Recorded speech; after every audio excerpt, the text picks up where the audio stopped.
আসসালামু আলাইকুম রহমতুল্লাহ। সুপ্রিয় নবম দশম শ্রেণীর শিক্ষার্থীরা অথবা যারা সামনে এসএসসি পরীক্ষার্থী, তোমাদের সবার জন্য আজকে হচ্ছে তোমাদের বায়োলজির যে তৃতীয় অধ্যায়টি আছে কোষ বিভাজন, এই অধ্যায়টি সম্পূর্ণভাবে আলোচনা করার চেষ্টা করব।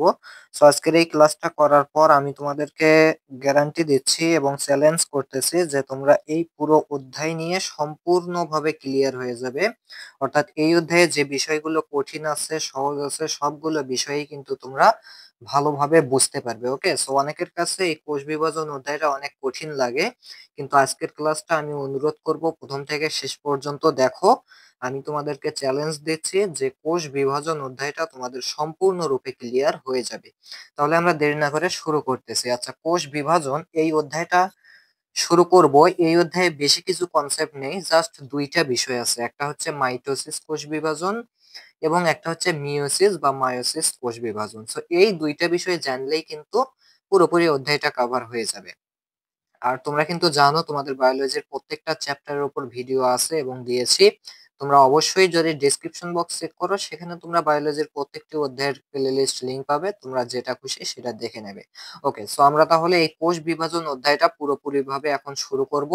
আবারও অনুরোধ করছি প্রথম থেকে শেষ পর্যন্ত থাকবে এবং কমেন্টে লিখবে যে চ্যালেঞ্জ অ্যাকসেপ্টেড কিনা। যদি চ্যালেঞ্জ অ্যাকসেপ্টেড করতে পারো তাহলে আজকের এই পুরো ক্লাসটা তোমার জন্য, এবং যেহেতু তোমরা চ্যালেঞ্জ অ্যাকসেপ্টেড করবে তোমাদের পুরো অধ্যায়টাও ক্লিয়ার হয়ে যাবে। আচ্ছা, লক্ষ্য করো, কোষ বিভাজন এই অধ্যায়টা জানার শুরুতে আমরা যেটা জানতেছি সেটা হচ্ছে যে কোষ বিভাজন জিনিসটা কি, এর সংজ্ঞাটা কি সেটা একটু জেনে নিই। দেখো, তোমরা এখানে কি দেখতে পাচ্ছ, একটা সংজ্ঞা দেখতে পাচ্ছ কোষ বিভাজনের, যেখানে বলা হয়েছে যে যে প্রক্রিয়ায়, অর্থাৎ কোষ বিভাজন এটা হচ্ছে কি একটা প্রক্রিয়া, একটি মাতৃকোষ বিভাজিত হয়ে একাধিক অপত্য কোষ সৃষ্টি হয় তাকে কোষ বিভাজন বলে। এক কথায় তোমরা মাতৃকোষকে লক্ষ্য করো, এই যে মাতৃকোষ হচ্ছে আমাদের এইটা। এইটা মাতৃকোষ, আর মাতৃকোষ ছাড়া অন্য কোনো কোষ বিভাজিত হয় না, একমাত্র মাতৃকোষে বিভাজিত হয়। লক্ষ্য করো এই মাতৃকোষ থেকে, এটা মাতৃকোষ, এখানে কি কি থাকবে, এর আগের অধ্যায়ে শিখিয়েছি যে সাইটোপ্লাজম আছে, সাইটোপ্লাজমীয় অঙ্গাণু থাকবে, এখানে এর মাঝে একটা নিউক্লিয়াস থাকবে। এই অধ্যায়ের ক্ষেত্রে আমরা কোষকে দুই ভাবে ভাগ করব, একটা হচ্ছে নিউক্লিয়াস আর একটা হচ্ছে পুরোপুরি যে আলাদা অংশটা সাইটোপ্লাজম। এই দুইটা অংশে ভাগ করব, আর কিছু লাগবে না। এই অধ্যায়ের ক্ষেত্রে আমাদের কোষ দুই ভাগে বিভক্ত, একটা হচ্ছে নিউক্লিয়াসের ভাগ আর একটা হচ্ছে সাইটোপ্লাজমের ভাগ। ওকে, আচ্ছা, তাহলে এটা হচ্ছে আমাদের মাতৃকোষ। এখন তাহলে কোষ বিভাজন কি, যে একটি মাতৃকোষ থেকে, এই একটা মাতৃকোষ থেকে কি হবে, একাধিক অপত্য কোষ। এখন অপত্য কোষ কি, অপত্য কোষ হচ্ছে মাতৃকোষ ভেঙে বা বিভাজিত হয়ে যে কোষ উৎপন্ন হয় সেটাকেই বলা হয় অপত্য কোষ। লক্ষ্য করো, সাপোজ এইটা হচ্ছে আমাদের হচ্ছে কি মাতৃকোষ। এখন এই মাতৃকোষ যদি আমরা ভাঙি, এই একটা মাতৃকোষ ভেঙে এখানে কয়টা হলো, দুইটা হলো, তাহলে এই একটাকে আমরা বলবো অপত্য কোষ, এটাও হচ্ছে আর একটা অপত্য কোষ। এখন দেখা গেল এই দুইটা মাঝখান দিয়ে ভাঙলো, ভাঙার ফলে কি হলো, এখানে চারটা তৈরি হলো, তাহলে এই চারটা এখন কি হবে, চারটার চারটাকেই আমরা অপত্য কোষ বলবো। অর্থাৎ একটি কোষ ভেঙে একাধিক কোষ যদি উৎপন্ন হয় তাহলেই তাকে আমরা বলবো কোষ বিভাজন। এখানে একটি কোষ ভেঙে দুইটি হয়েছে, এখানে চারটিও হইতে পারে। সো একাধিক হলেই, অর্থাৎ একটি কোষ ভেঙে যদি একাধিক কোষ হয় তাহলে সেইটাকেই আমরা বলবো কোষ বিভাজন। আচ্ছা, এটা পুরোপুরি ফিলে তখনই নিতে পারবে যখন আমরা পুরো অধ্যায়টা কভার করব। এটা হচ্ছে আমাদের মাতৃকোষ, দেখতে পাচ্ছ সাইটোপ্লাজম আছে, নিউক্লিয়াস আছে, এবং নিউক্লিয়াসের যে অঙ্গাণুগুলো, নিউক্লিয়ার পর্দা, নিউক্লিওলাস, ক্রোমাটিন তন্তু, এগুলো কিন্তু আছে। আচ্ছা, এই গেল হচ্ছে আমাদের যে কোষ বিভাজন জিনিসটা কি, অর্থাৎ একটি মাতৃকোষ থেকে একাধিক অপত্য কোষ সৃষ্টি হওয়ার প্রক্রিয়াকেই আমরা বলবো কোষ বিভাজন। এখন কথা হচ্ছে এই কোষ বিভাজন হওয়ার কিছু প্রক্রিয়া আছে, কি আছে, প্রক্রিয়া আছে। তাহলে আমাদের এই কোষ বিভাজন হওয়ার টোটাল তিনটা প্রক্রিয়া আছে। কি কি প্রক্রিয়া দেখো তো, একটা হচ্ছে অ্যামাইটোসিস প্রক্রিয়া, একটা হচ্ছে মাইটোসিস প্রক্রিয়া, এবং একটা হচ্ছে মায়োসিস প্রক্রিয়া। এখন কথা হচ্ছে অ্যামাইটোসিস নিয়ে তো আমাদের বইয়ে আলোচনা নেই, তাহলে এটা আমরা কখন পড়েছি, তোমরা যখন ক্লাস 8-এ ছিলে অথবা ক্লাস 7-এ ছিলে তখন কিন্তু এই অ্যামাইটোসিস বিষয়টা ছিল। আচ্ছা, অ্যামাইটোসিস কি, এটা কোথায় হয়, এটার মানে কি, সেইটা আগে আমরা প্রথমেই আলোচনা করি। তাহলে অ্যামাইটোসিস কোষ বিভাজন প্রক্রিয়া, এটার নাম হচ্ছে দ্বিবিভাজন প্রক্রিয়া। অ্যামাইটোসিসের আর এক নাম কি, দ্বিবিভাজন প্রক্রিয়া। এটা হয় এককোষী জীবে। আচ্ছা, এইটা জানার আগে তোমাদের কাছে আমার প্রশ্ন, যে এককোষী জীব কোনগুলো, এককোষী জীব কোনগুলো? তোমরা কিন্তু প্রত্যেকেই জানো, ভাইরাস, এরপরে কি ব্যাকটেরিয়া, ভাইরাস, ব্যাকটেরিয়া, এগুলো কি, এগুলো হচ্ছে আমাদের এককোষী জীব। এখন তোমাদের কাছে প্রশ্ন, যদি এই এই ভাইরাস, সাপোজ এটা হচ্ছে আমাদের একটা ভাইরাস। এখন ভাইরাস, এরা তো এককোষী জীব, মানে এদের পুরো দেহ মিলে একটাই কোষ। তার মানে একটা কোষে একটা ভাইরাস, তাই না? এখন এইখানে বলা হয়েছে অ্যামাইটোসিস প্রক্রিয়ায় বিভাজন হয় এই এককোষী জীবের। তাহলে বলো, এই ভাইরাসের এই একটা কোষ, তাই না? কারণ কি এরা এককোষী। এখন এই কোষটা যদি বিভাজিত হয়, তাহলে তো এই ভাইরাস আর এককোষী থাকলো না, তার তো দুইটা কোষ হয়ে গেল। অর্থাৎ এককোষী তো আর হলো না, বহুকোষী হয়ে গেল। কিন্তু ব্যাপারটা আসলে এমন না। সো অ্যামাইটোসিস প্রক্রিয়ায় যে বিভাজনটা হয়, সেটা এই ভাইরাস যেহেতু এককোষী, এইটা বিভাজন হয়ে এটা আরেকটা ভাইরাস হয়। অর্থাৎ এই একটা বিভাজন হয়ে কি হয়, দুইটা ভাইরাস হয়। এটা একটা ভাইরাস, এটা একটা ভাইরাস।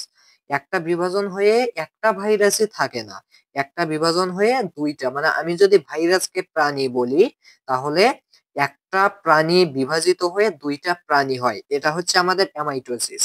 বাট অনেকেই কিন্তু ভাবে যে আমাদের ভাইরাসের একটা কোষ, এটা যদি বিভাজন হয় তাহলে ভাইরাসের দুটা কোষ হবে। তাহলে কি আর ভাইরাস ভাইরাস থাকলো? থাকলো না।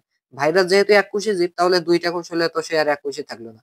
অর্থাৎ ভাইরাস যদি বিভাজিত হয়, তাহলে সে দুইটা আলাদা আলাদা ভাইরাসে রূপান্তরিত হয়।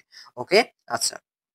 তাহলে অ্যামাইটোসিস প্রক্রিয়ায় আমাদের এই যে ভাইরাস, ব্যাকটেরিয়া, এককোষী জীব যেগুলো আছে, এগুলোর কি হয়, দ্বিবিভাজন হয়। অর্থাৎ ভাগ হয়ে দুইটা আলাদা ভাবে বিভক্ত হয়, দুইটা কোষে বিভক্ত হয় না।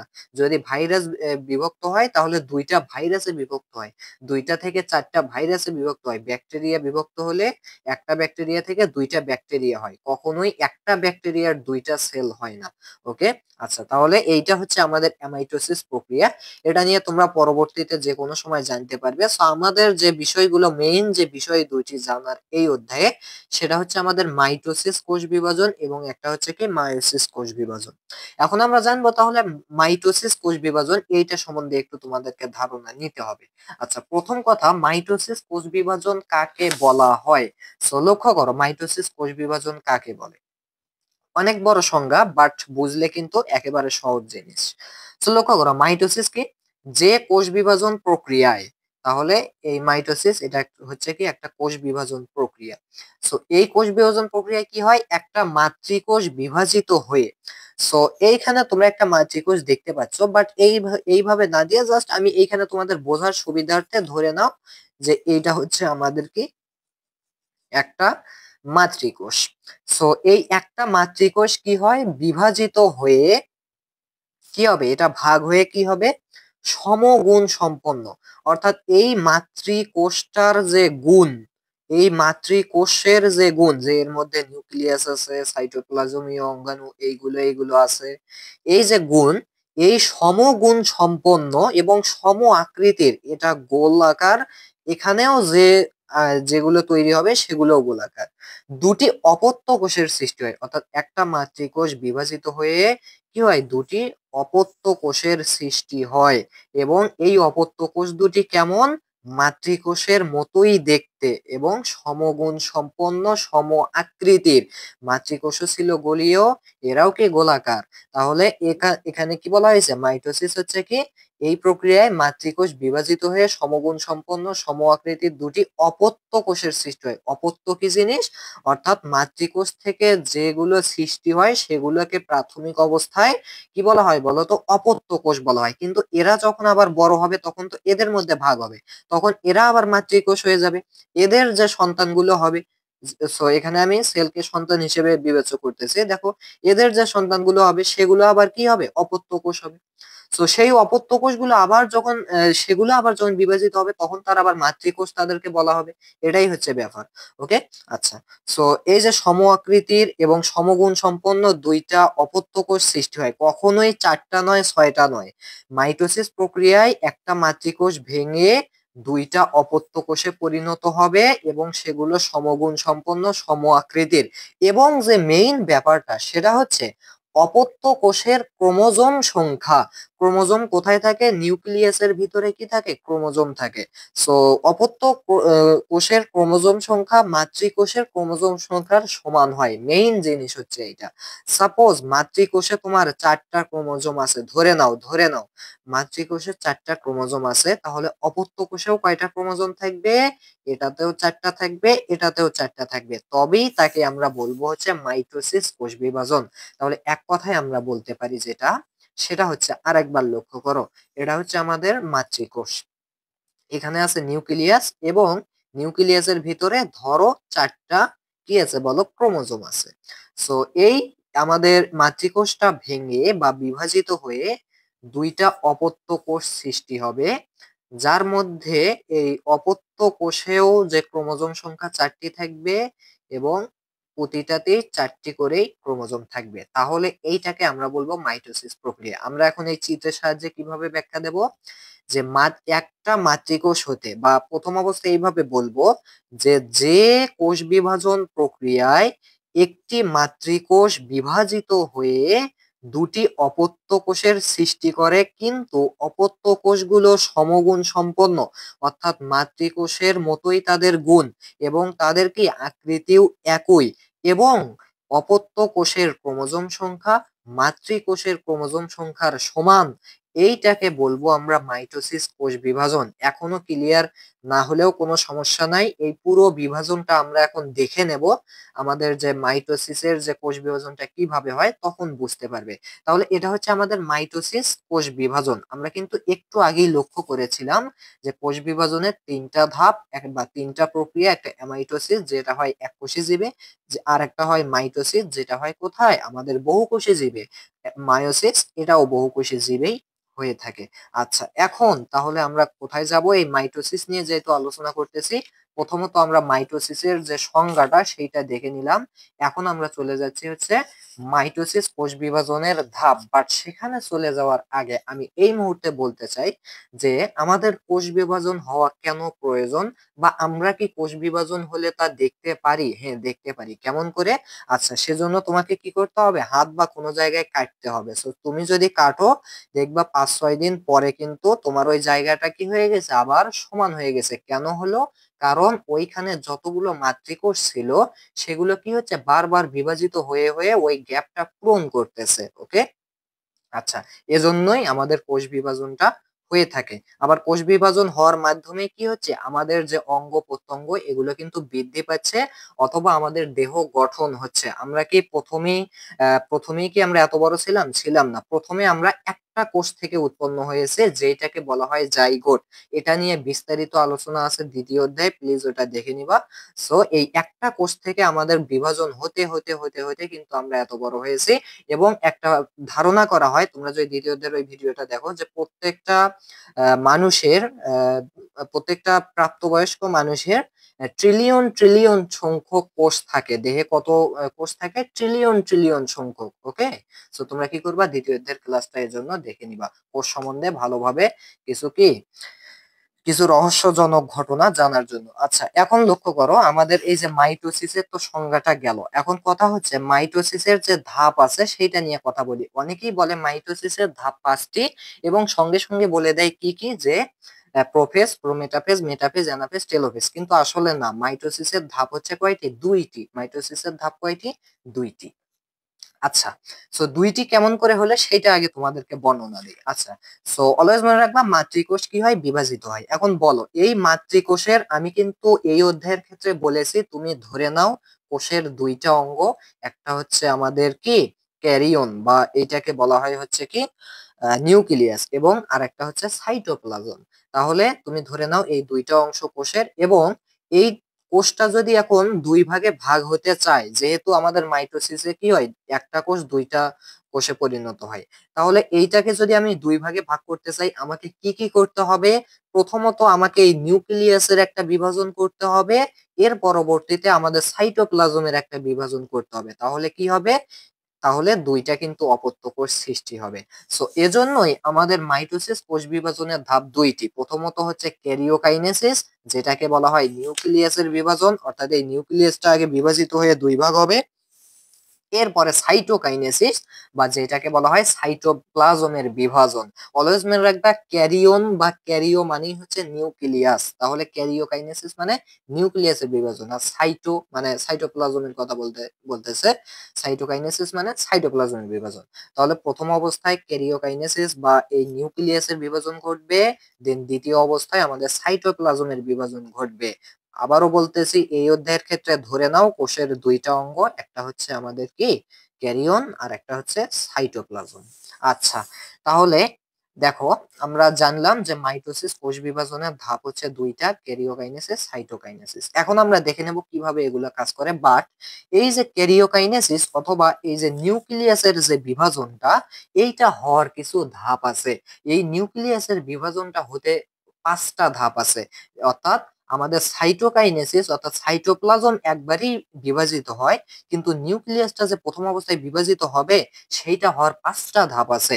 এই জন্য এটা কঠিন। বাট যদি বলো সাইটোপ্লাজমের বিভাজন কি সহজ? হ্যাঁ সহজ। কারণ কি এটা একবারেই বিভাজিত হয়ে যায়, কিন্তু নিউক্লিয়াসটা ৫ টা ধাপে বিভাজিত হয়। তো সেগুলো আমরা দেখে নেব।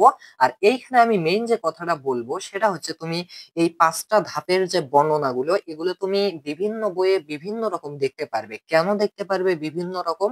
কারণ হচ্ছে এগুলো যখন বিজ্ঞানীরা আবিষ্কার করেছিলেন তখন দেখা যাচ্ছে সময়ের একটা ব্যাপার ছিল। কোন সময়ে একটু করে মিশে যাচ্ছে, অর্থাৎ এইখানে কি হয় কিছু অদৃশ্য হয়ে যায়, যেমন নিউক্লিওলাস অদৃশ্য হয়ে যায়। এখন দেখা যাচ্ছে যে তারা নিউক্লিয়াসটা এমন এক পর্যায়ে অদৃশ্য হচ্ছে, এটা প্রথম ফেজ বা প্রথম পর্যায়েও ফেলাতে পারছে না, দ্বিতীয় পর্যায়েও ফেলাতে পারছে না, দেখা গেল তৃতীয় পর্যায়ে পড়লো। সো যাই হোক, তোমরা ধরে নাও যে আমাদের এই নিউক্লিয়াসটা বিভাজন হয় ৫ টা ধাপে। আচ্ছা, কি কি ধাপ? প্রথম ধাপ হচ্ছে, আচ্ছা আমি একটু তোমাদেরকে সেইটা দেখাই। আমাদের নিউক্লিয়াস বা ক্যারিওকাইনেসিস এর যে ধাপ ৫টি সেগুলো একটু দেখাই, এবং একটু পরে আমি দেখাবো যে কিভাবে আমাদের ৫টি ধাপে নিউক্লিয়াসটা বিভাজিত হচ্ছে এবং কিভাবে সহজ ট্রিক্সে তুমি মনে রাখবা এই ৫টি ধাপ। কেননা এখান থেকে এই অধ্যায় থেকে যদি সিকিউ আসে আমি বলতেছি মাস্ট বি এই ৫ টা ধাপ থেকেই আসবে, এটাই নিশ্চিত। সো লক্ষ্য করো, ক্যারিওকাইনেসিস ৫টি ধাপে সম্পন্ন হয়: prophase, prometaphase, metaphase, anaphase, telophase. এখন এইগুলোর যে বাংলা মানে রয়েছে সেই বাংলা মানেগুলো তুমি যদি মনে রাখতে পারো তাহলেই কিন্তু এগুলো তোমার কাছে সহজ হবে। তাছাড়া আমি তোমাদেরকে বোঝাচ্ছি, ইনশাআল্লাহ তোমাদের কাছে সহজ মনে হবে। আচ্ছা, তাহলে প্রথমেই আমি চলে যাচ্ছি হচ্ছে আমাদের ক্যারিওকাইনেসিস বা নিউক্লিয়াসের বিভাজনের প্রথম ধাপ প্রোফেজের কাছে।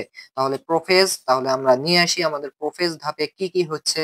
ওকে, সো এইখানে প্রথম অবস্থায় তোমরা তো আমাদের মাতৃকোষ দেখতে পাচ্ছই। এই মাতৃকোষ হচ্ছে প্রথম অবস্থায় যেটা এখন বিভাজনের জন্য প্রস্তুত। এটা কি এই মাতৃকোষটা এখন বিভাজনের জন্য প্রস্তুত। সো এখন বিভাজনের জন্য প্রস্তুত হওয়ার ক্ষেত্রে তার প্রথমত নিউক্লিয়াস বিভাজন হবে। সো এই নিউক্লিয়াস বিভাজনের ক্ষেত্রে তার প্রথম যে পর্যায়টা হবে সেটা হচ্ছে প্রোফেজ। সো এইটা হচ্ছে আমাদের প্রোফেজের চিত্র বা প্রোফেজ পর্যায়ের চিত্র। সো এইখানে কি বোঝাচ্ছে আমরা সেইটা একটু লক্ষ্য করি। এই যে এবং কি প্রোফেজ পর্যায়ের বৈশিষ্ট্য এখানে দেয়া আছে, তাহলেই তোমাদের প্রোফেজ জিনিসটা সম্পূর্ণভাবে ক্লিয়ার হয়ে যাবে। সো এখানে কি বোঝাচ্ছে আমরা একটু সেইটা দেখার চেষ্টা করি। লক্ষ্য করো, প্রথমে আমাদের মাতৃকোষটা দেখো, মাতৃকোষটা কেমন আছে? একটা পূর্ণাঙ্গ কোষ। এখানে নিউক্লিওলাস আছে, নিউক্লিয়ার পর্দা আছে, ক্রোমাটিন তন্তু আছে, এরপরে আমাদের সাইটোপ্লাজম আছে। যেহেতু আমরা প্রথম অবস্থায় নিউক্লিয়াসের ভাগটা দেখতেছি, তাই তোমাকে বলতেছি এই সাইটোপ্লাজম কথাটা তুমি উধাও করে দাও। ধরে নাও শুধু কোষের মধ্যে এটা শুধু নিউক্লিয়াসটা আছে, বাকি কিচ্ছু নাই। তুমি জাস্ট এই নিউক্লিয়াসটা নিয়ে এখন খেলবে, কারণ কি নিউক্লিয়াস যেহেতু বিভাজন হবে, আর এই সাইটোপ্লাজম তো সবার শেষে একবার বিভাজন হবে, সেটা পরে।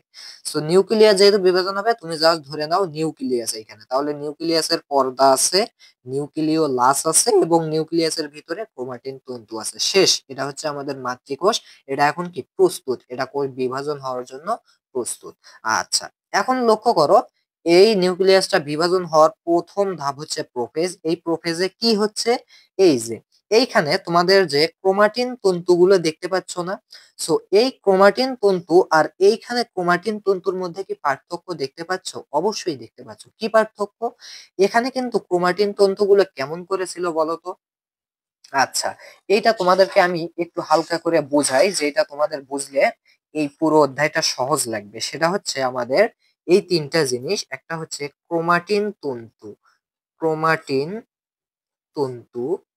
আচ্ছা, তন্তু মানে কি? তন্তু মানে আঁশ বা জালিকা, যেটাকে আমরা বলি ক্রোমাটিন তন্তু। মানে তিনটা কথার মধ্যে আমাদের ভেজাল লেগে যায়। এরপর হচ্ছে আমাদের ক্রোমোজোম। আমি তোমাদেরকে পুরোপুরি ভাবে বোঝাচ্ছি, এখানে তোমাদের কি বুঝতে হবে। ক্রোমোজোম, এরপরে হচ্ছে ক্রোমাটিড। আচ্ছা, এই তিনটা বিষয় একটু প্রথমে জানো, দেন আমরা আবার ওই জায়গায় ফিরে যাচ্ছি। লক্ষ্য করো, ক্রোমাটিন তন্তু এটা হচ্ছে যখন আমাদের এই যে নিউক্লিয়াসের ভিতরে এই জালিকাগুলো এরকম বিক্ষিপ্ত ভাবে ছড়িয়ে ছিটে থাকবে, একদম এগুলো পাতলা ছড়িয়ে ছিটে আছে, পাতলা কিন্তু পাতলা ছড়িয়ে ছিটে আছে, এটাকে আমরা বলবো হচ্ছে ক্রোমাটিন তন্তু। বাট এই পাতলা বিক্ষিপ্ত ভাবে ছড়ানো যে আঁশগুলো বা যে তন্তুগুলো আছে, এগুলো যখন কুণ্ডলী পাকাবে, এখন কুণ্ডলী কি? কুণ্ডলী মানে হচ্ছে তারা যখন পাক খাবে, পাক, ওকে, মানে তারা কি হবে এখানে তোমাদের বোঝানোর স্বার্থে, আচ্ছা, তারা যখন কি খাবে? পাক খাবে। মানে তুমি ধরে নাও যে আমাদের এইখানে এইরকম কিছু ক্রোমাটিন তন্তু আছে, সো এগুলো যখন এইরকম ভাবে পাক খাবে, সো পাক খাওয়ার পরে কি হবে? তারা কিন্তু একটু মোটা হবে, মোটা হবে না? মোটা হবে, পুরু হবে। সো যখন এগুলো পাক খেয়ে এইরকম, মানে এইরকম একটু মোটা হবে, এইরকম এইরকম হবে, ওকে। সো এগুলো যখন পাক খাবে তখন তাকে বলা হবে ক্রোমোজোম। ওকে, বুঝতে পারছো? এখন লক্ষ্য করো, তাহলে এগুলো পাক খেলে কেমন হয়? এই যে এইরকম আকৃতির হয়, ওকে, এইরকম আকৃতির হয়ে যায়, এগুলো পাক খেয়ে এরকম আকৃতির হয়। আচ্ছা, এই পাক খেয়ে যে এইরকম আকৃতির হলো, এখন এইখানে যে বোঝার বিষয়টা সেটা হচ্ছে এই এক একটাকে বলা হয় ক্রোমাটিড, অর্থাৎ ক্রোমোজোম। কেমন? সাপোজ তুমি এরকম ধরলে না, তাহলে এই যে এটা একটা হচ্ছে আমাদের কি? ক্রোমাটিড। এই যে এটা একটা হচ্ছে ক্রোমাটিড, অর্থাৎ একটা ক্রোমোজোমে আমরা দেখতে পাচ্ছি দুইটা ক্রোমাটিড যুক্ত।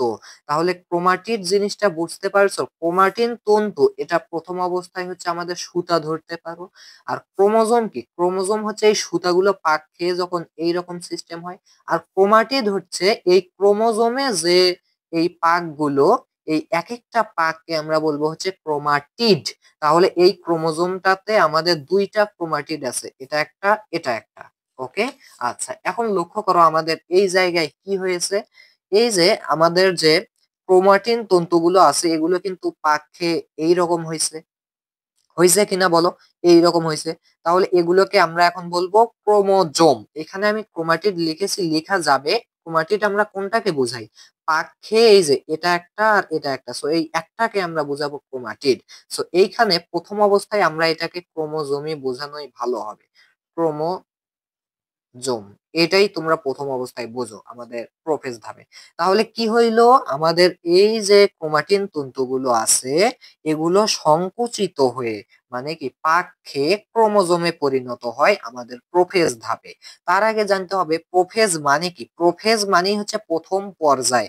মনে রাখবা, ফেজ, ফেজ, ফেজ মানে হচ্ছে পর্যায়। এটা ইংলিশ শব্দ, ওকে। ফেজ মানে কি? পর্যায়, ফেজ, ওকে। ফেজ মানে হচ্ছে পর্যায়। আর প্রো, প্রো মানে হচ্ছে পূর্ব, প্রো মানে পূর্ব বা আদি, আদি বা প্রাথমিক। তাহলে আমাদের প্রোফেজ মানে কি? প্রাথমিক পর্যায় বা প্রথম পর্যায় বা আদি পর্যায় বা পূর্ব পর্যায়, যাই বলো সবই হবে।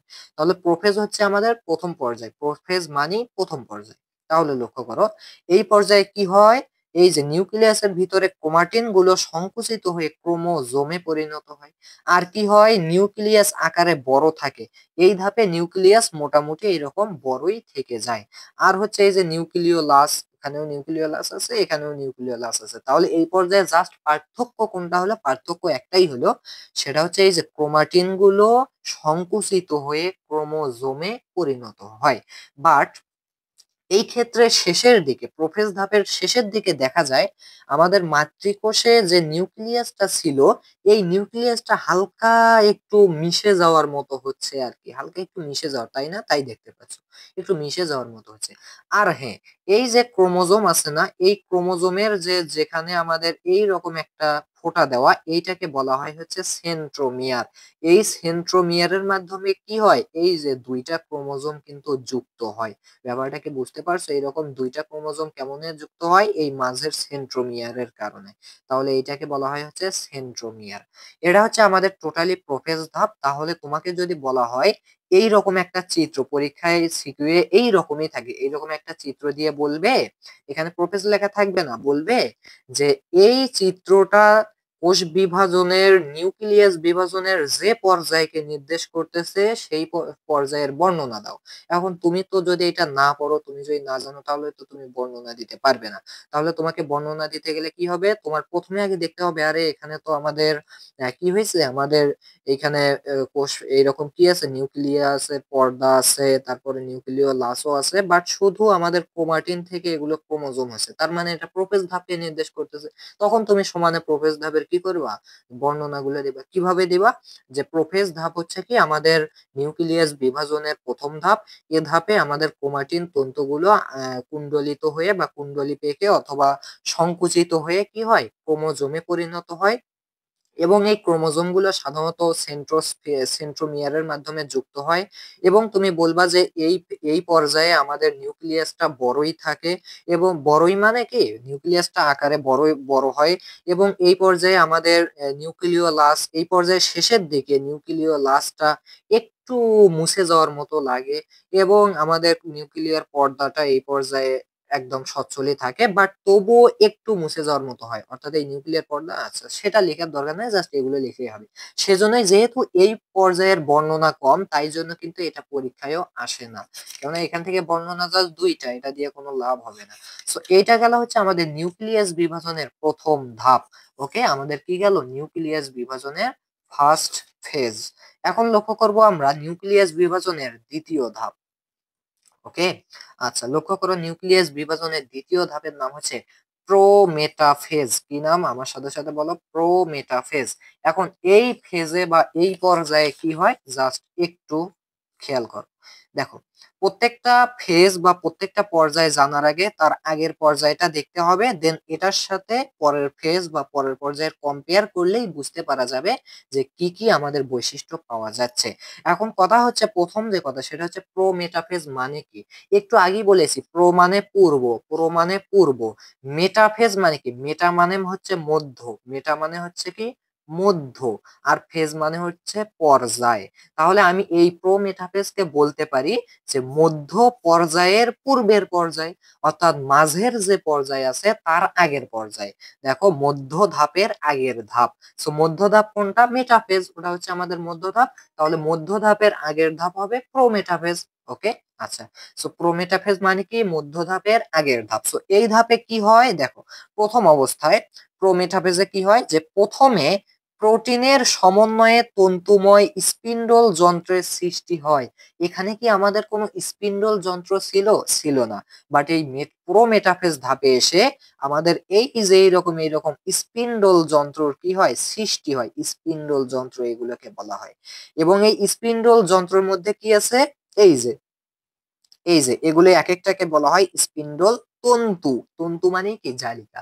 তাহলে এই পুরোটা হচ্ছে আমাদের স্পিন্ডল যন্ত্র, মানে যন্ত্র। এবং এই স্পিন্ডল যন্ত্রের মধ্যে আমাদের কি থাকে, স্পিন্ডল তন্তু থাকে। তো এগুলো প্রত্যেকটা হচ্ছে আমাদের স্পিন্ডল তন্তু। আচ্ছা, এরপরে কি হয় এই ধাপে, এ সময় ক্রোমোজোমের সেন্ট্রোমিয়ার যে তন্তুগুলোতে থাকে সেগুলোকে আকর্ষণ তন্তু বলে। একটু আগে লক্ষ্য করেছিলাম, আমাদের এই যে ক্রোমোজোম আছে না, এই ক্রোমোজোমের কিন্তু আমাদের কি হয়, সেন্ট্রোমিয়ার দ্বারা যুক্ত হয়। এই সেন্ট্রোমিয়ার এই স্পিন্ডল কোন তন্তুর উপর আছে, লক্ষ্য করো তো। এই যে আমাদের সেন্ট্রোমিয়ার, এটা কিন্তু স্পিন্ডল তন্তু মানে স্পিন্ডল যন্ত্রের এই তন্তুর উপর আছে। সো এই তন্তুকে আমরা বলবো আকর্ষণ তন্তু। অর্থাৎ যে তন্তুগুলোতে, স্পিন্ডল যন্ত্রের যে তন্তুগুলোতে আমাদের ক্রোমোজোমের এই সেন্ট্রোমিয়ার যুক্ত থাকে, সেই তন্তুগুলোকে বলা হয় আকর্ষণ তন্তু। কারণ কি? কারণ হচ্ছে এই তন্তুগুলোই তো আমাকে এই সেন্ট্রোমিয়ার আকর্ষণ করছে বিধায়ী তো সেন্ট্রোমিয়ার এই তন্তুর উপর এসে বসছে। তার মানে এগুলোকে বলা হয় আকর্ষণ তন্তু। এই যে এটা কিন্তু আকর্ষণ তন্তু নয়, কারণ এটা কি, এটাতে কিন্তু কোনো প্রকার সেন্ট্রোমিয়ার যুক্ত এরকম ক্রোমোজোম নেই। সো এই যে এটা কিন্তু আবার আকর্ষণ তন্তু, কারণ কি এখানে আমাদের এই যে সেন্ট্রোমিয়ার আছে। এটা এটাও আকর্ষণ নয়, এটাও আকর্ষণ তন্তু নয়। তাহলে এ সময় ক্রোমোজোমের সেন্ট্রোমিয়ার যে তন্তুগুলোতে থাকে সেগুলোকে আকর্ষণ তন্তু বলে। আচ্ছা, এরপরে কি হয়, নিউক্লিয়াসের নিউক্লিয়ার মেমব্রেন ও নিউক্লিওলাসের বিলুপ্তি ঘটতে থাকে। একটু জাস্ট খেয়াল করো, এখানে আমাদের নিউক্লিওলাস ছিল, নিউক্লিয়ার পর্দা ছিল, বাট এই পর্যায়ে এসে এই যে নিউক্লিওলাস, এই যে হালকা একটু দেখতে পাচ্ছ কিনা আমি জানি না। সো এই যে এখানে হালকা করে দেখানো হয়েছে, অর্থাৎ এই নিউক্লিওলাসের বিলুপ্তি ঘটতে থাকে। প্রথম অবস্থাতেই তো এখানে হালকা করে একটু মিশে যাচ্ছিল, সো এই অবস্থাতে এসে এটাতে আরো বিলুপ্তি ঘটতে থাকে। পাশাপাশি এই যে নিউক্লিয়ার মেমব্রেন দেখতে পাচ্ছ, এখানে আমি দাগাইছি, তোমরা হয়তো দেখতে পারবে না। সো এই নিউক্লিয়ার মেমব্রেনটাও কিন্তু ভ্যানিশ হতে শুরু করে। সো এটাই হচ্ছে আমাদের প্রোমেটাফেজ। আর এখানে দেখো প্রোমেটাফেজের ক্ষেত্রে যে বিষয়টা জানতে হবে সেটা হচ্ছে এই যে স্পিন্ডল যন্ত্রের এইটাকে বলা হয় মেরু এবং এইটাকে বলা হয় হচ্ছে মেরু। অর্থাৎ স্পিন্ডল যন্ত্র কিন্তু দুইটা মেরু থেকেই উৎপন্ন। এরপরে লক্ষ্য করো, এখানে ক্রোমোজোম দেখানো হচ্ছে, স্পিন্ডল যন্ত্র লুপ্ত প্রায় নিউক্লিয়াস, মানে এই নিউক্লিয়াসটা প্রায় লুপ্ত হয়ে গেছে, মানে এটা বিলুপ্ত হবে এখন। এরপরে লুপ্ত প্রায় আবার নিউক্লিয়ার মেমব্রেন, এই যে নিউক্লিয়ার মেমব্রেনটাও প্রায় এখন বিলুপ্ত। সো এটাই হচ্ছে আমাদের প্রো মেটাফেজ ধাপ।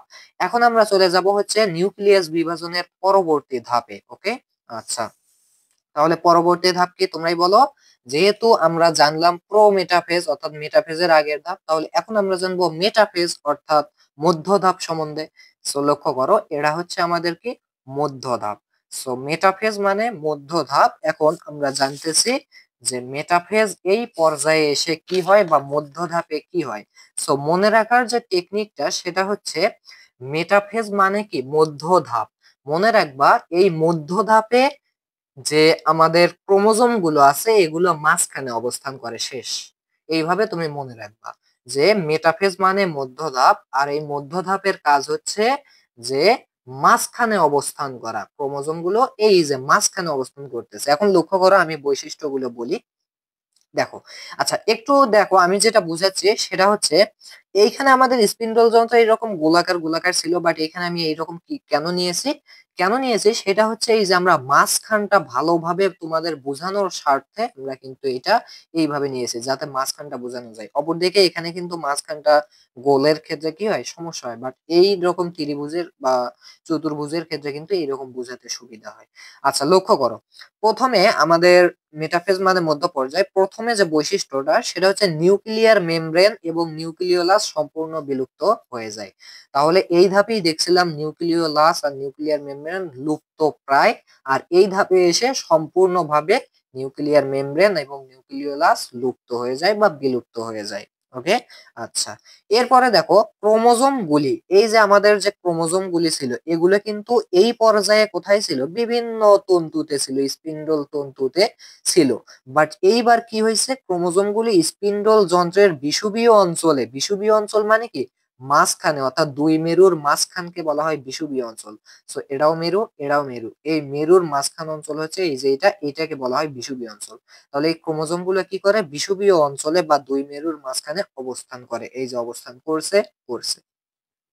এখন বলো, এই যে আমরা কোনটাকে আকর্ষণ তন্তু বলবো, এই যে এটাকে বলবো হচ্ছে আকর্ষণ তন্তু, কারণ এটার সাথে আমাদের সেন্ট্রোমিয়ার আছে, এটাও আকর্ষণ তন্তু, এটাও আকর্ষণ, কিন্তু এটা কিন্তু আকর্ষণ তন্তু নয়। এটা আকর্ষণ তন্তু, এটাও আকর্ষণ তন্তু, এটাও আকর্ষণ তন্তু।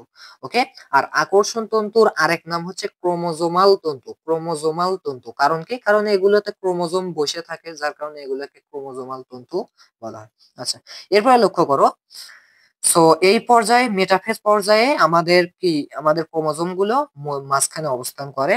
3 নম্বরে হচ্ছে সেন্ট্রোমিয়ার গুলো বিষুবীয় অঞ্চলে। সেন্ট্রোমিয়ার, এই যে লক্ষ্য করো তো, এই যে সেন্ট্রোমিয়ার না এগুলোর নাম, ক্রোমোজোম কি দ্বারা যুক্ত থাকে, সেন্ট্রোমিয়ার দ্বারা। এই সেন্ট্রোমিয়ার গুলোই মূলত বিষুবীয় অঞ্চলে, এবং এর যে বাহুগুলো, অর্থাৎ সেন্ট্রোমিয়ারের এখান থেকে এটা একটা বাহু, এটা একটা, এটা একটা, এটা একটা, এই বাহুগুলো কোথায় থাকে, মেরুমুখী, এই যে এই বাহুগুলো কোন মুখী হয়েছে, এই মেরুমুখী, আবার সেন্ট্রোমিয়ারের এই পাশের বাহুগুলো এই মেরুমুখী হয়েছে। জিনিসটা কি ক্লিয়ার? তাহলে এটাই হচ্ছে আমাদের মেটাফেজ ধাপের কাজ। বাট এইখানে লক্ষ্য করো, মেটাফেজ ধাপের আরো কিছু বৈশিষ্ট্য আছে, যে এই ধাপের শেষের দিকে কি দেখা যায় দেখো। আর এই ধাপে কি হয়, ক্রোমোজোম গুলো সর্বাধিক বেশি মোটা ও খাটো হয়। এই পর্যায়ে আমাদের ক্রোমোজোম গুলো কি হয়, একেবারে মোটা হয়ে যায় এবং খাটো হয়ে যায়।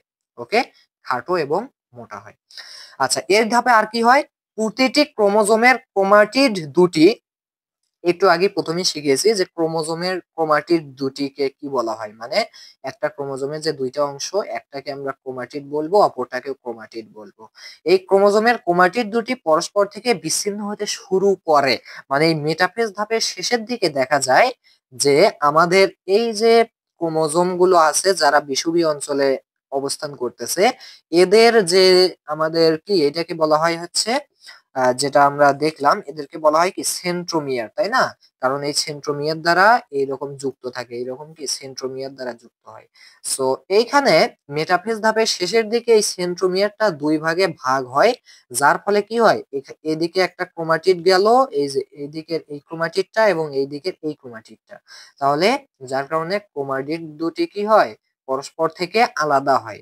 অর্থাৎ এইভাবে মাঝখান দিয়ে কি হয়, এই সেন্ট্রোমিয়ারের মাঝখান দিয়ে বিভাজন হয়, যার ফলে কি হয় দেখো, আমাদের ক্রোমাটিড দুটি পরস্পর থেকে বিচ্ছিন্ন হতে শুরু করে, সেন্ট্রোমিয়ার বিভাজন হয়। অর্থাৎ সেন্ট্রোমিয়ারের বিভাজনের ফলেই কিন্তু আমাদের কি হয়, আমি যদি বড় করে দেখাই, এখানে সেন্ট্রোমিয়ার যদি এটা বিভাজিত হয়, তাহলে এই পাশের যে ক্রোমাটিড এটা এই দিকে একটু সরে যাবে, এবং এই পাশের ক্রোমাটিডটা এটাও একটু সরে যাবে, মানে এই পর্যায়ে শেষের দিকে এটা লক্ষ্য করা যায় যে প্রতিটি ক্রোমোজোমের ক্রোমাটিড দুটি পরস্পর থেকে একটু বিচ্ছিন্ন হতে শুরু করে সেন্ট্রোমিয়ারের বিভাজনের মাধ্যমে। ওকে, সো এইখানে এটাই হচ্ছে আমাদের কি মেটাফেজ বা মধ্যধাপ। এখন পরীক্ষায় কিন্তু এইটাই আসে, যে এইখানে তোমার পরীক্ষায় কি করবে, এই রকম একটা জাস্ট চিত্র দেবে এবং এই রকম লেখা থাকতে পারে যে এটাকে মেরু বলা হয়, বিষুবীয় অঞ্চল, এবং এগুলো হচ্ছে ক্রোমোজোম। এখন তোমাকে প্রশ্নের গ নম্বরে অথবা ঘ নম্বরে বলবে যে বলো যে তুমি চিত্রে যে পর্যায়টা দেখতে পাচ্ছ কোষ বিভাজনের, মাইটোসিসের নিউক্লিয়াস বিভাজনের যে পর্যায়টা দেখতে পাচ্ছ, এই পর্যায়ের বর্ণনা দাও। এখন তোমাকে কিন্তু এটা দেখেই চিনতে হবে এটা কোন পর্যায়, যেহেতু তুমি দেখতে পাচ্ছ এই আমাদের এই ক্রোমোজোম গুলো মাঝখানে অবস্থান করতেছে বিষুবীয় অঞ্চলে, এই কোথায়, এই যে আমাদের স্পিন্ডল যন্ত্রর মাঝখানে, তার মানে বুঝতে হবে এটা হচ্ছে আমাদের মেটাফেজ। মেটাফেজ মানেও মধ্যধাপ, মধ্যধাপে এগুলো মাঝখানে অবস্থান করে, তার মানে এটা মেটাফেজ। এখন তুমি জাস্ট মেটাফেজের বর্ণনাগুলো দিয়ে দেবে। কি কি বর্ণনা দেবে যদি আমি আরেকবার রিপিট করি, সেটা হচ্ছে এই পর্যায়ের প্রথমে নিউক্লিয়ার মেমব্রেন এবং নিউক্লিওলাস সম্পূর্ণভাবে বিলুপ্ত ঘটে, ক্রোমোজোমগুলি স্পিন্ডল যন্ত্রের বিষুবীয় অঞ্চলে বা দুই মেরুর মাঝখানে অবস্থান করে, এটা তো তোমরা সবাই বুঝছো, মেটাফেজ মানে মাঝখানে অবস্থান করবে। সেন্ট্রোমিয়ার গুলি বিষুবীয় অঞ্চলে এবং বাহু দুটি মেরুমুখী হবে। সেন্ট্রোমিয়ার সবগুলো কিন্তু একদম বিষুবীয় অঞ্চলে থাকবে, বাট বাহুগুলো কিন্তু, এই বাহুগুলো এই মেরু, এই বাহুগুলো এই মেরুমুখী হবে। এরপরে কি হয়, ক্রোমোজোম গুলো এই পর্যায়ে বেশি মোটা ও খাটো হয়, এবং কি হয়, প্রতিটি ক্রোমোজোমের ক্রোমাটিড দুটি পরস্পর থেকে কি হয়, বিচ্ছিন্ন হতে শুরু করে, মানে সম্পূর্ণভাবে শেষ হয়নি, জাস্ট শুরু করে এই পর্যায়ে শেষের দিকে। সো এটাই হচ্ছে তোমাদের দিবা এই মেটাফেজ, তাহলে কিন্তু তুমি ফুল মার্ক পেয়ে যাবে। ওকে, এটা তোমার সংক্ষিপ্ত প্রশ্নেও থাকতে পারে। সো এই গেল হচ্ছে আমাদের কোন ধাপটা বলো তো, এই গেল হচ্ছে আমাদের মেটাফেজ ধাপটা। কি গেল আমাদের, মেটাফেজ ধাপটা গেল, অর্থাৎ মধ্য ধাপ গেল। এখন মধ্য ধাপের পরে কি আসবে বলো, মধ্য ধাপের পরে আসবে হচ্ছে আমাদের অ্যানাফেজ। ওকে, তোমরা কিন্তু সবাই জানো মধ্য ধাপের পরে কোন ধাপ, অর্থাৎ মেটাফেজের পরে আমাদের যে ধাপটা আসে সেটার নাম হচ্ছে কি অ্যানাফেজ। তো অ্যানাফেজ ধাপে কি হয় লক্ষ্য করো, একটা জিনিস সবসময় মনে রাখবা, এখান থেকে আমরা যে খুব সহজে বা টেকনিকের মাধ্যমে মনে রাখতে পারি, সেটা হচ্ছে কি অ্যানাফেজ। তো তোমরা অনেকেই অ্যানাগারির নাম শুনেছো, তো অ্যানাগারি মানে কি, এটা হচ্ছে একটা গতিশীল।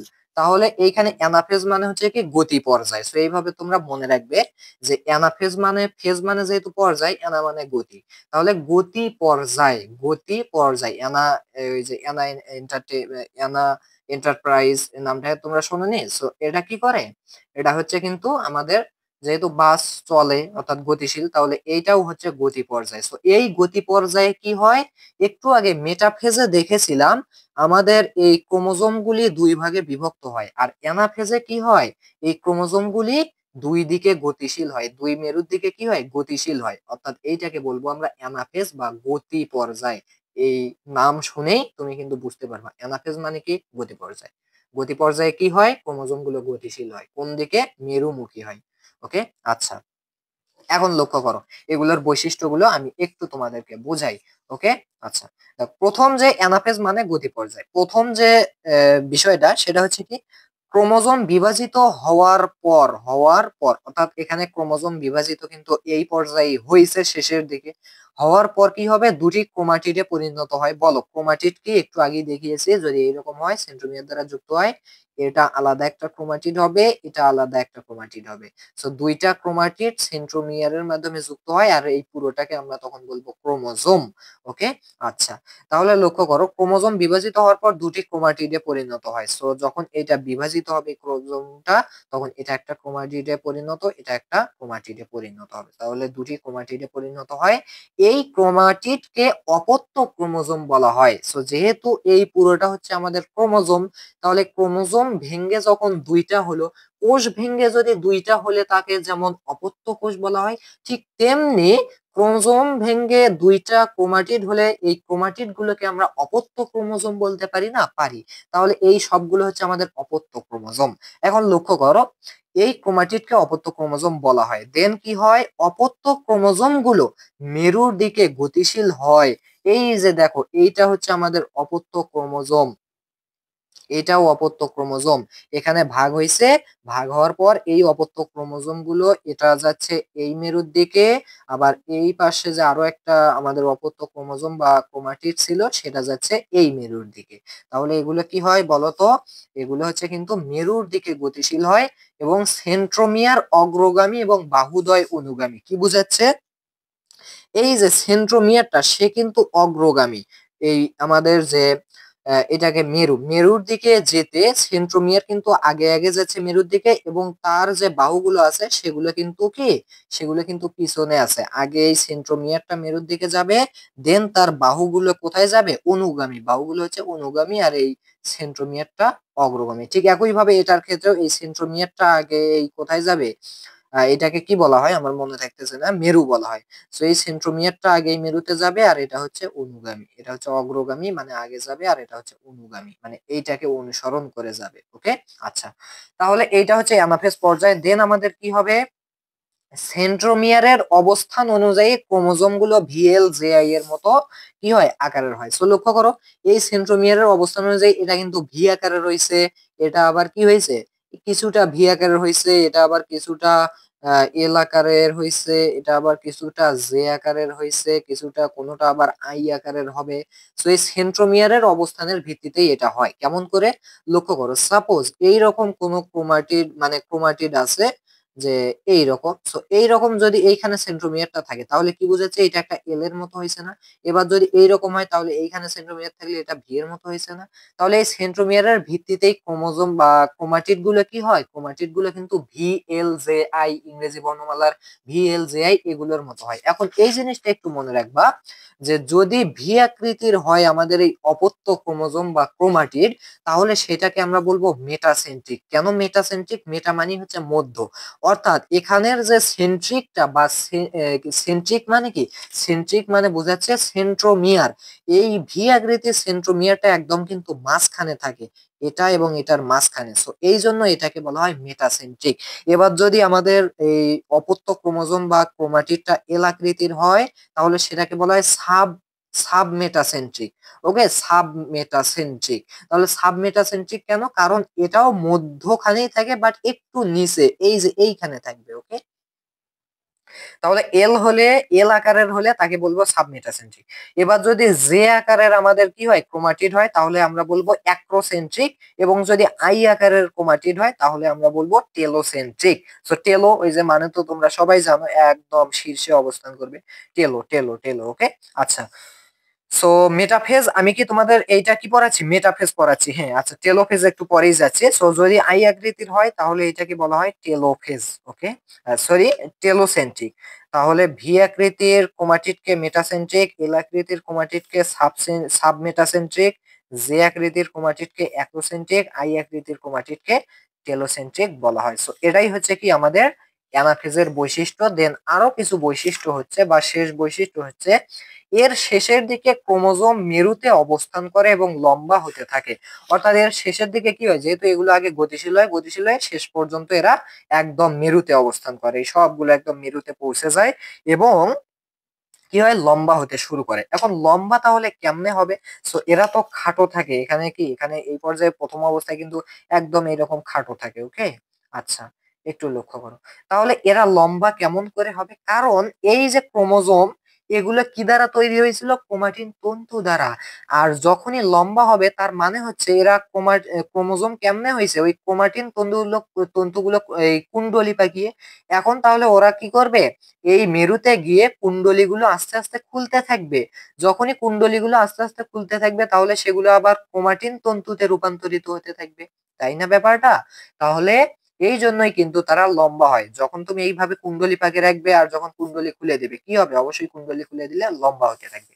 তাহলে এই পর্যায়ের শেষের দিকে কি হয়, এরা মেরুতে অবস্থান করে এবং তাদের কুণ্ডলীগুলো আস্তে আস্তে খুলে দিতে থাকে, যার কারণে তারা কি হতে থাকে, লম্বা হতে থাকে।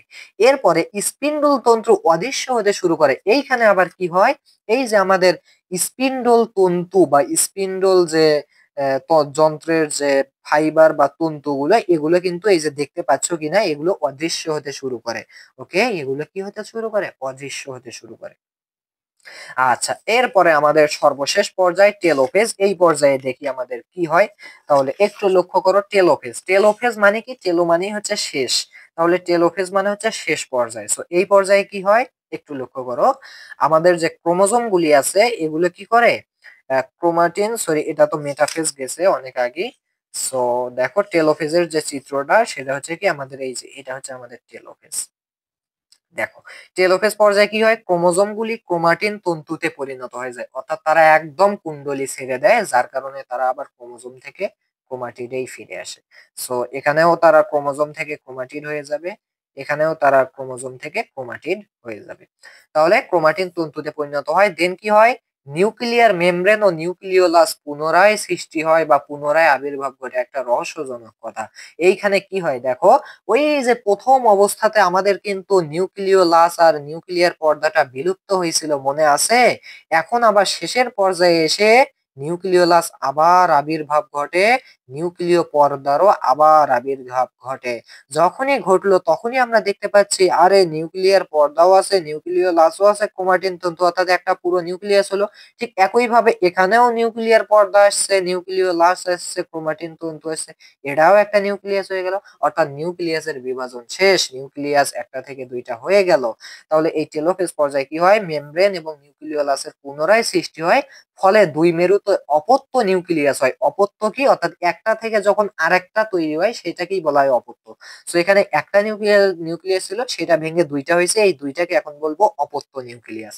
তাহলে এখানে দুইটা অপত্য নিউক্লিয়াস সৃষ্টি হয়ে গেল, ওকে, সৃষ্টি হয়। এবং দেখো স্পিন্ডল যন্ত্র অদৃশ্য হয়ে যায়। এই যে স্পিন্ডল যন্ত্র ছিল এটা এবার একবারে ভ্যানিশ হয়ে যায়, এটা আবার অদৃশ্য। অর্থাৎ এখানে বিভিন্ন জিনিস অদৃশ্য হয় আবার ফিরে আসে, ওকে।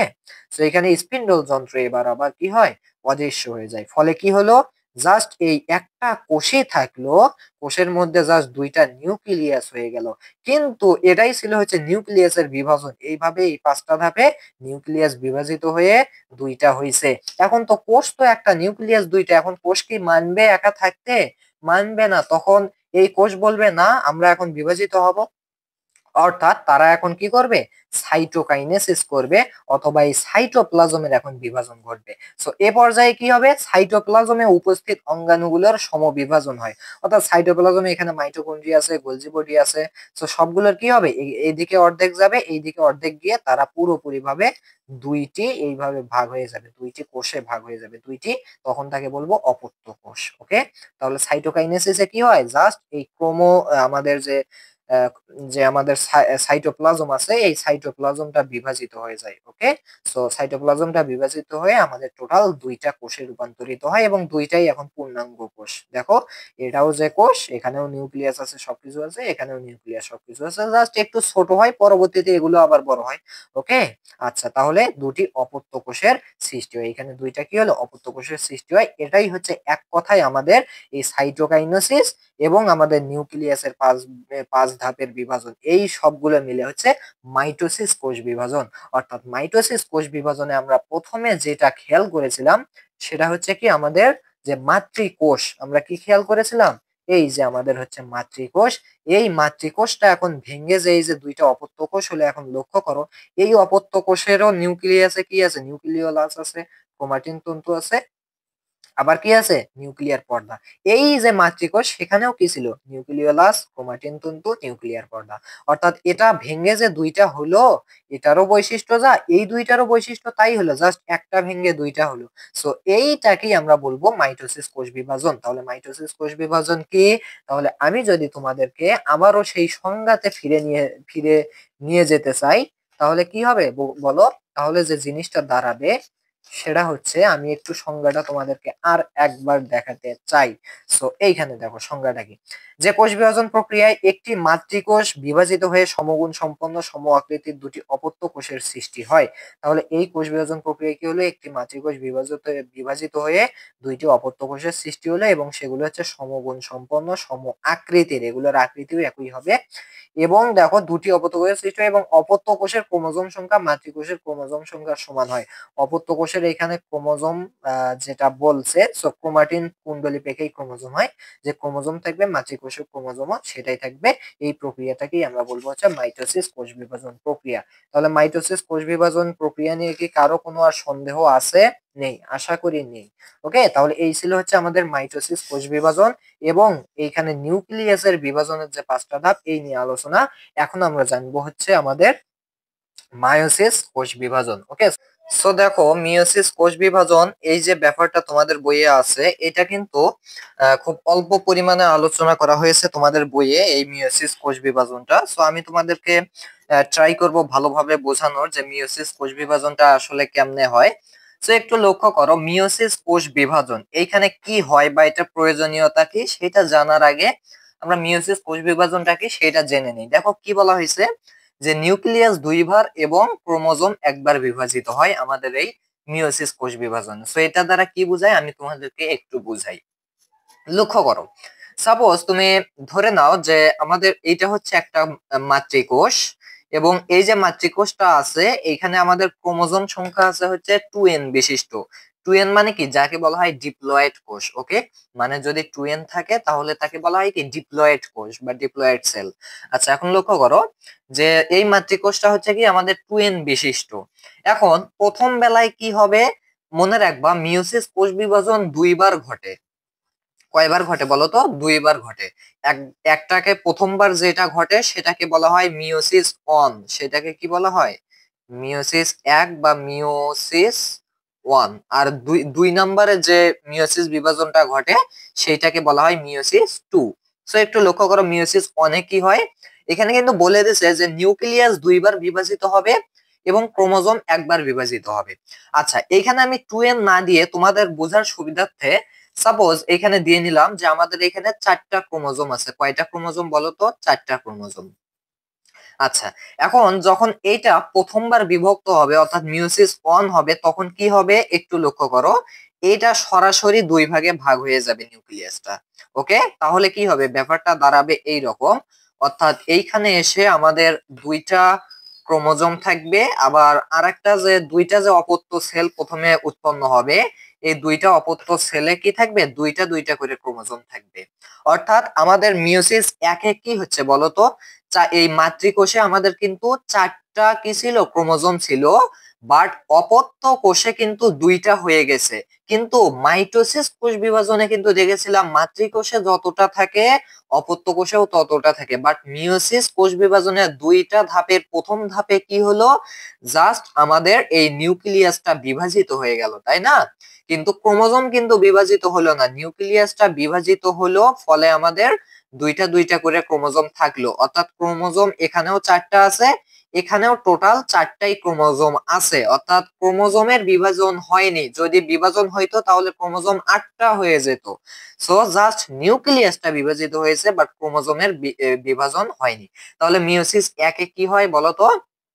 2n বিশিষ্ট মাতৃকোষটা দুইটা অপত্য কোষ সৃষ্টি করে, আর এই দুইটা হচ্ছে n বিশিষ্ট, যেটাকে বলা হয় হচ্ছে হ্যাপ্লয়েড। n বিশিষ্ট মানে কি, এইখানে হচ্ছে 2n এ যতগুলো থাকবে n এ তার চেয়ে অর্ধেক থাকবে। সো এখানে 2n এ ছিল 4টা ক্রোমোজোম, n এ থাকবে হচ্ছে দুইটা দুইটা করে ক্রোমোজোম। সো এই প্রক্রিয়াটাকে মিওসিস 1 বলা হয়। এখন মিওসিস 2 কি? অলওয়েজ মনে রাখবা, মিওসিস 2 এবং মাইটোসিস একই, অর্থাৎ মিওসিস 2 যেটা আছে এটা ঠিক মাইটোসিসের মতো। কেমনে? মাইটোসিসে কি হয়, এই সম আকৃতির মানে সমগুণ সম্পন্ন কিন্তু কোষ তৈরি হয়। তাহলে মাইটোসিসে জাস্ট কি হবে লক্ষ্য করো তো, আমাদের এইখানে এটা ভেঙে দুইটা হবে, দুইটা অপত্য কোষের সৃষ্টি হবে, এইরকম একটা এইরকম একটা। কিন্তু যেহেতু মিওসিস 2 হচ্ছে আমাদের মাইটোসিস, তার মানে এখানে আমাদের কি হবে, ক্রোমোজোম বিভাজিত হবে। এই যে দুইটা ক্রোমোজোম, এখানেও দুইটা থাকবে, এখানেও দুইটা থাকবে, সমগুণ সম্পন্ন সম আকৃতির। এইখানে নিউক্লিয়াস বিভাজন হলো, পাশাপাশি ক্রোমোজোমও বিভাজিত হয়ে 2টি থেকে 4টি হয়ে গেছে। ওকে, দুইটি দুইটি করে ভাগ করে দিছে। ঠিক একই ভাবে এইটা ভেঙেও আবার কি হবে, দুইটা হবে। একটা হচ্ছে এইরকম ক্রোমোজোম দুইটা থাকবে, এটাতেও ক্রোমোজোম দুইটা থাকবে, অর্থাৎ n বিশিষ্ট এগুলো সবই। ওকে, আচ্ছা এখানে কি বুঝলাম আমরা, পুরো ব্যাপারটা একটু খেয়াল করি। যে প্রথমে আমাদের একটা মাতৃকোষ আছে। সো এই মাতৃকোষটা প্রথমত আমাদের মিওসিস একে যে বিভাজনটা হয় সেটা হচ্ছে নিউক্লিয়াসটা বিভাজন হলো, নিউক্লিয়াস বিভাজন হয়, কিন্তু ক্রোমোজোম কিন্তু বিভাজন হয় না। ক্রোমোজোম 4টা আছে, এখানে অপত্য কোষেও মোট 4টাই আছে, তাহলে ক্রোমোজোম বিভাজিত হয় না। আচ্ছা, এইটা হচ্ছে মিওসিস 1। আর এইখানে তাহলে এন বিশিষ্ট কোষ হয়, কারণ কি, এটা যদি হয় 2n তাহলে অবশ্যই এটা এন বিশিষ্ট, আর এন বিশিষ্ট কোষকে বলা হয় হ্যাপ্লয়েড, মানে ক্রোমোজোমকে বলা হয় কি, হ্যাপ্লয়েড। আচ্ছা, তো দেখো নিউক্লিয়াস বিভাজন হলো প্রথম ক্ষেত্রে, আর দ্বিতীয় ক্ষেত্রে কি হলো, নিউক্লিয়াস তো বিভাজন হলোই, নিউক্লিয়াস বিভাজন হলোই, পাশাপাশি কিন্তু ক্রোমোজোমেরও বিভাজিত হলো। ক্রোমোজোম ছিল 4টা, বাট এইখানে গণনা করে দেখো মোটে 8টা হয়ে গেছে, 1 2 3 4 5 6 7 8, অর্থাৎ কি হয়েছে, ক্রোমোজোম বিভাজিত হয়েছে। তাহলে ক্রোমোজোম এই দ্বিতীয় ক্ষেত্রে বিভাজিত হলো, অর্থাৎ মিওসিস 2 এ কিন্তু ক্রোমোজোম বিভাজিত হলো। তার মানে ক্রোমোজোম একবার এবং নিউক্লিয়াস 2বার বিভাজিত হয়, যেই আমাদের কি কোষ বিভাজন প্রক্রিয়ায়, সেটাকেই বলা হয় মিওসিস। আর একটি জিনিস লক্ষ্য করো, যে আমাদের মিওসিসকে কেন হ্রাসমূলক বিভাজন বলা হয়। যেহেতু আমরা মাইটোসিসে দেখেছিলাম যে আমাদের মাতৃকোষের ক্রোমোজোম সংখ্যা এবং অপত্য কোষের ক্রোমোজোম সংখ্যা সমান থাকে, এখানে 4টা থাকলে মাইটোসিসের নিয়ম অনুযায়ী এটা তো 4টা থাকবে, এটা তো 4টা থাকবে, এটা হচ্ছে মাইটোসিস। যেমন এই যে এই প্রক্রিয়াটা, অর্থাৎ মিওসিস 2, এটা কিন্তু মাইটোসিস হয়েছে, কারণ কি, এই যে এই মাতৃকোষটা আছে না, এই মাতৃকোষটা ভেঙে যে দুইটা অপত্য কোষ হয়েছে, দুইটাতেই আবার এইরকম দুইটা করেই ক্রোমোজোম আছে, মাতৃকোষেও দুইটাই ছিল। অর্থাৎ এই অপত্য কোষের মানে ক্রোমোজোম সংখ্যা এই মাতৃকোষের ক্রোমোজোম সংখ্যা সমান, তাহলে এইটাকে আমরা বলবো হচ্ছে মাইটোসিস, এবং এটা হচ্ছে মিওসিস 1। ঠিক একই ভাবে এখানেও মাইটোসিস এবং মিওসিস 1। আচ্ছা, তাহলে এখন কথা হচ্ছে যে আমাদের এই মিওসিসকে কেন হ্রাসমূলক বিভাজন বলা হয়। লক্ষ্য করো, মাতৃকোষে ক্রোমোজোম সংখ্যা কয়টি, 4টি, ধরে নাও 4টি বা 2n বিশিষ্ট। বাট এই একটা মাতৃকোষ ভেঙে টোটাল কয়টা কোষ উৎপন্ন হলো, এই 4টি কোষ। অর্থাৎ যেহেতু এটা দুই ভাবে হয়, প্রথম অবস্থায় এটা, বাট দ্বিতীয় অবস্থায়, এক কথায় মিওসিসের এই পর্যায়ে তার যেহেতু বিভাজনটা শেষ হয়, তাহলে এখানে আমাদের টোটাল 4টা কোষ উৎপন্ন হয়। অর্থাৎ একটা মাতৃকোষ থেকে আমি এইভাবে এখন দেখাতে পারি যে 4টা কোষ উৎপন্ন হয়। আর মাতৃকোষটা 2n বিশিষ্ট, বাট এই অপত্য কোষগুলো সবগুলো n বিশিষ্ট ক্রোমোজোম থাকবে। ওকে, তার মানে কি, আমাদের মাতৃকোষের যদি আমাদের কি হয়, এই যে ক্রোমোজোম 4টা হয়, তাহলে অপত্য কোষের প্রত্যেকটার ক্রোমোজোম সংখ্যা হবে দুইটি দুইটি করে। তাহলে লক্ষ্য করো তো, মাতৃকোষের ক্রোমোজোম সংখ্যা 2, বাট অপত্য কোষের ক্রোমোজোম সংখ্যা, সরি, মাতৃকোষের ক্রোমোজোম সংখ্যা 4, বাট অপত্য কোষের ক্রোমোজোম সংখ্যা 2। আর এজন্য যেহেতু আমাদের ক্রোমোজোম সংখ্যা কি হচ্ছে, হ্রাস ঘটছে, তাই এই মিয়োসিসকে বলা হয় হ্রাসমূলক বিভাজন। হ্রাসমূলক বিভাজন। অপরদিকে যদি মাইটোসিস ঘটতো তাহলে কিন্তু এই টু মানে এই 4 থেকে 2 হতো না, অপত্য কোষগুলোও 4 হতো। ওকে, সো এটা হচ্ছে আমাদের মিয়োসিস কোষ বিভাজন।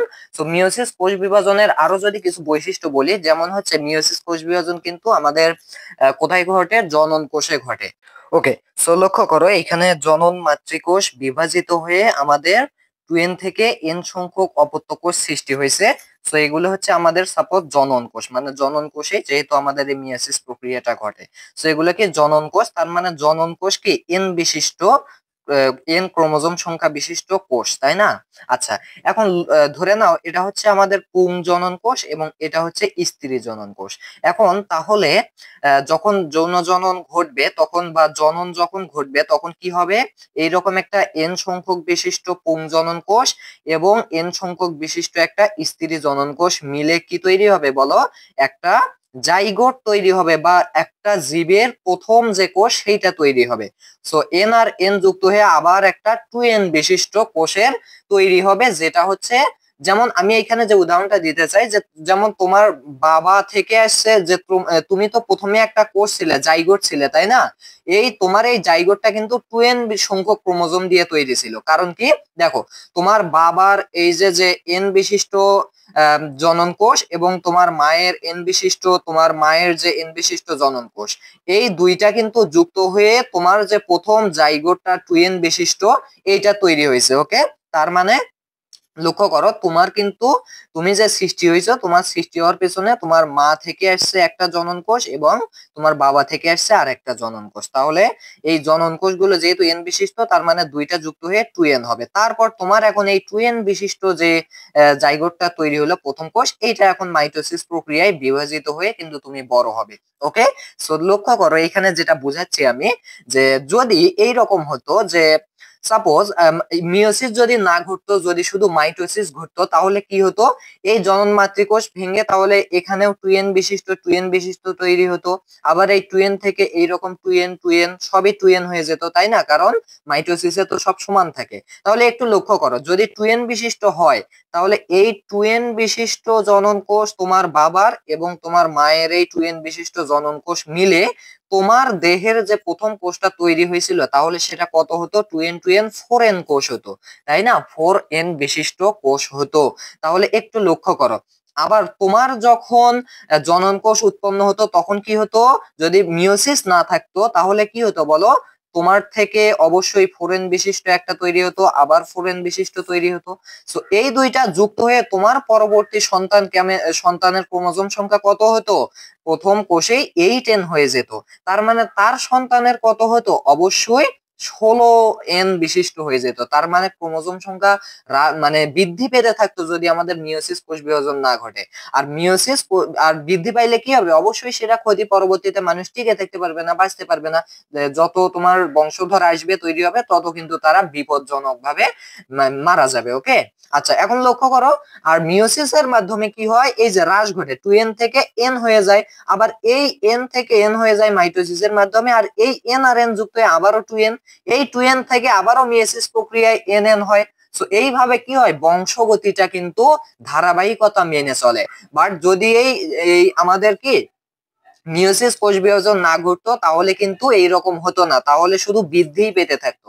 তাহলে এজন্যই কিন্তু মিয়োসিস কোষ বিভাজনটা দরকার। আরেকটি কথা হচ্ছে যে এইখানে তোমার মা থেকে আসে একটা জনন কোষ আর তোমার বাবা থেকে যায় জনন কোষ। সো এইখানে তোমার যে প্রথম জাইগোটটা তৈরি হয়, এক্ষেত্রে কি হয়? জিনগত একটা কিন্তু বৈশিষ্ট্য থাকে। যেমন তোমার মায়ের যে জিন, এই ক্রোমোজোমেই তো জিন থাকে, তাই না? তোমার মায়ের জিন এবং তোমার বাবার জিন মিলিত হয়ে কিন্তু জিনের একটা কি হয়? মিশ্রণ হয়, যার ফলে কি হয়? তুমি দেখতে কেমন হও? তোমার মায়ের মতো হও, অথবা কিছুটা তোমার মায়ের মতো, কিছু অংশ তোমার, কিছু অঙ্গ আবার তোমার বাবার মতো, আবার দেখা যায় কিছু অঙ্গ তোমার নানার মতো। কেন তোমার নানার মতো? ওই যে তোমার নানা থেকে আবার যে তোমার মায়ের কাছে আসছিল। সো এজন্যই কিন্তু এইরকম জিনগত পার্থক্য দেখা যায়। তাহলে অবশ্যই এটাই হচ্ছে আমাদের মিয়োসিস, কোষ বিভাজন। আশা করি ধরতে পারছো, না ধরতে পারলে তোমরা আরেকবার দেখে নিবে। সো এই ছিল হচ্ছে আমাদের টোটাল এই আমাদের কোষ বিভাজন অধ্যায়ের একটা ধারণা। সো এই পর্যন্ত জানলেই জাস্ট তোমাদের হয়ে যাবে। আশা করি ক্লাসটা অনেক অনেক উপকার হয়েছে। সো সবাই ভালো থাকবে, আর হচ্ছে আমাদের YouTube channel, Facebook page, Facebook group এগুলোর সাথে থাকবে, পাশে থাকবে। আল্লাহ হাফেজ।